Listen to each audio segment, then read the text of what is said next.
Sir ఈ మధ్య కాలంలో హెయిర్ కేర్కి తీసుకున్నంత వాల్యూ ఎవ్వరు ఇంకా మిగతాయి తీసుకోవట్లేదు సార్.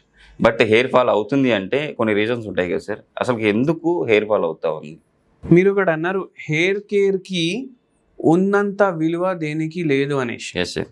మీరు ఒకటి చూడండి, ఈ బ్యూటీ పార్లర్లకు పోయి ఖర్చు చేసి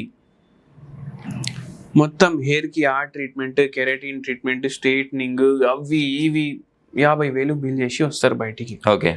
అక్కడ పని చేసేటోళ్ళు ఉన్నారు కదా, వాళ్ళే వీళ్ళ జుట్టుని ఫస్ట్ షాంపూ చేస్తారు కదా, ఎస్, వాళ్ళు అఫోర్డ్ కూడా చేయలేరు, అంతా వీళ్ళు ఖర్చు చేస్తారు దాని మీద.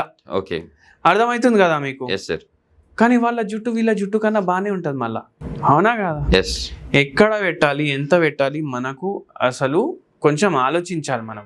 ఓకే. ట్రీట్మెంట్లు ఎప్పుడు క్లినిక్లల్లా అవుతాయి, ఓకే, అవునా కాదా? Yes sir. పార్లర్లల్లా ట్రీట్మెంట్ కాకుండా అవి చేయడం వల్ల మీ జుట్టుకి నుక్సాన్ అవుతుంది. ఓకే, కరెక్టే కదా నేను చెప్పాను? Correct sir. మళ్ళీ ఇంకోటి మీరు ఆలోచించండి, నేచర్ని మనం ఆపలేము, ఓకే, అవునా కదా? అగెయిన్స్ట్ నేచర్ మనం పోలేం. Yes sir. ఇప్పుడు యాక్టర్లు ఎంతో మంది ఉంటారు, హెయిర్ ట్రాన్స్ప్లాంట్ చేయించుకుంటారు ఒకసారి, ఎస్ సార్, మళ్ళీ పోతుంది, మళ్ళీ చేయించుకుంటారు, మళ్ళీ పోతుంది, మళ్ళీ చేయించుకుంటారు, ఆఖరికి బెజారై విగ్ కూడా పెట్టుకుంటారు.